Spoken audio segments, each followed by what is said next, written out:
Are you someone who is interested in filmmaking? You want to do cinematography, acting, directing, script writing?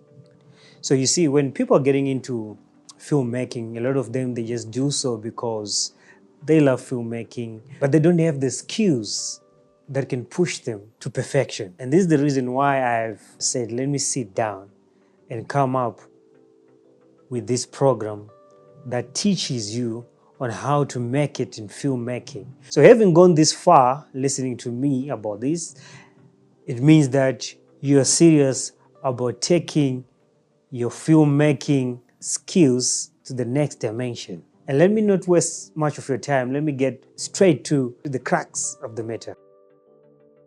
So I'm Director Trax. I'm here to talk about acting in the Zimbabwean context. I've watched a lot of Zimbabwean movies and Zimbabwean films and soaps. And I've seen that in as much as we are pushing, we also need to improve in terms of our acting. And I've realized that actors need to also have these tutorials or these lectures where they are taught on how to professionally deliver a performance.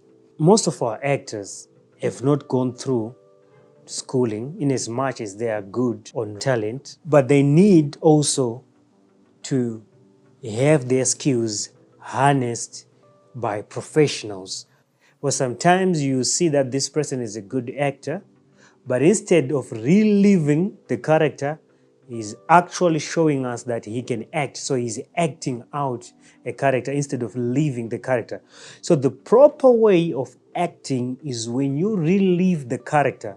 This is the reason why you find that some characters in Hollywood, where acting is taken seriously, some of them, they get in the character and it's even difficult to get out of the character after finishing a project. I'm not saying we should get to that extremes, but I'm just saying that we should have our actors also be familiarized with what really acting is. So in simpler terms, let me just break it down. Acting is reacting.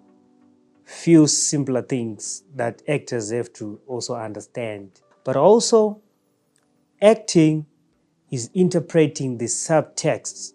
That is the other part that actors don't understand.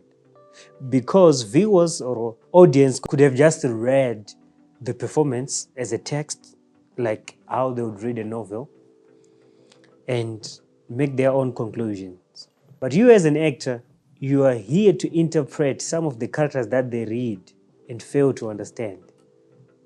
You are here to interpret the emotions that the reader might not deduce just from reading the text. So it is your job as an actor to bring out those emotions into interpretation so that when the audience watches the performance, they see a better and clear picture that is vivid than that which they would have seen when they're just reading the text. So it matters how you portray a character in front of a camera. If you do it badly, you will look stupid. How do you then interpret the subtext? So you have to take note of your gestures, intonation, body movement.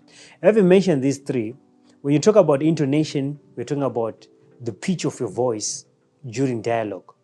As you read the script, you have to understand that with this figurative speech, how am I supposed to bring it out using which tone? Do I need a high tone, a low tone? How am I going to deliver my dialogue in line with the character?